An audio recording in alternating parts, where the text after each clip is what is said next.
again, thank you for doing this, Nelson. We really appreciate it. And I mean, you've been around the resource sector in British Columbia for a long time now. And I mean, in terms of the last, let's say, last 10 years since you've been covering the beat to and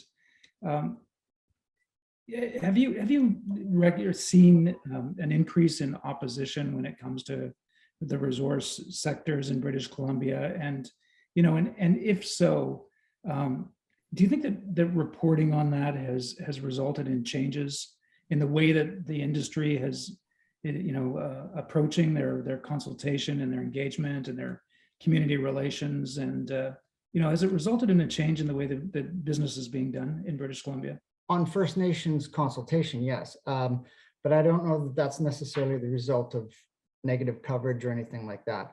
I don't know to what extent the negative coverage of resource industries necessarily has changed their approach.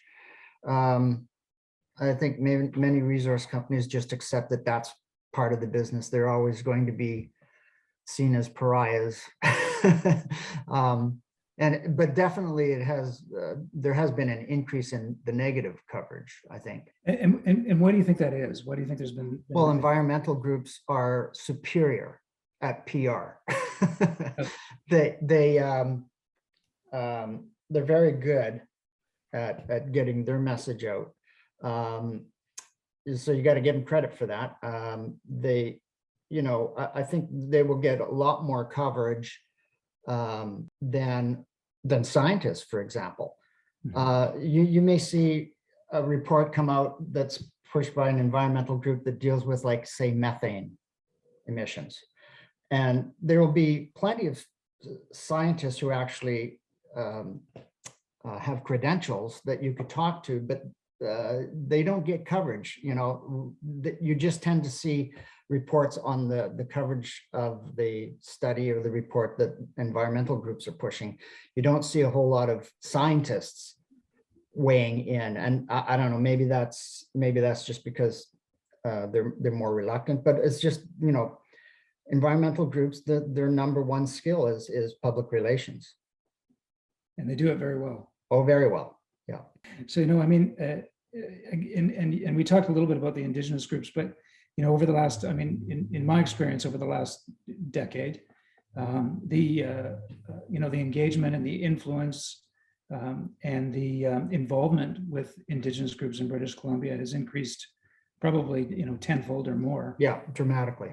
And have you seen, as a result of that, again, are you seeing more meaningful initiatives with resource companies? Are you seeing it? I mean, is that's something that's being reported? Is that something that you're even interested in reporting on? When you have like First Nations themselves putting out press releases saying that they support this project or whatever, I think it'll get some coverage. But the proof is just in the pudding. All you have to do is look at the projects and the companies that are successful, compare them to the ones that aren't, and most of the times, the ones that are successful have done a good job of dealing with First Nations, making them partners, doing early consultation, and that sort of thing.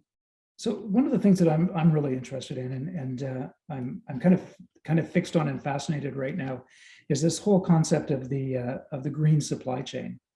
We hear consistently from the mining companies, the mineral exploration companies, that they are the solution to the green economy because they're supplying the minerals for the green economy.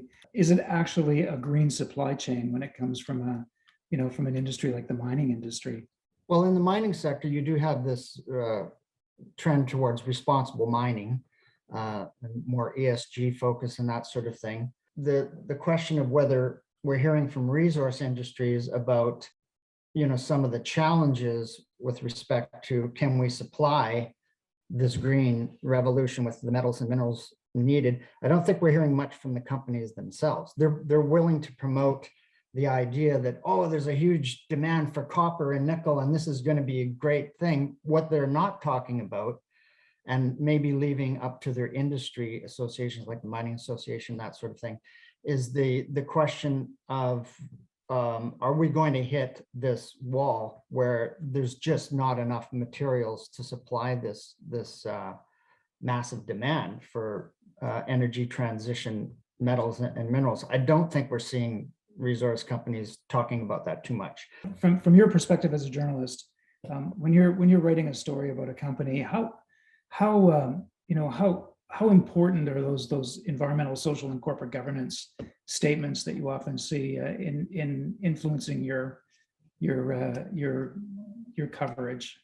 To be honest, it's not something I necessarily look at much. I think ESG policies and reporting is more for investors and shareholders.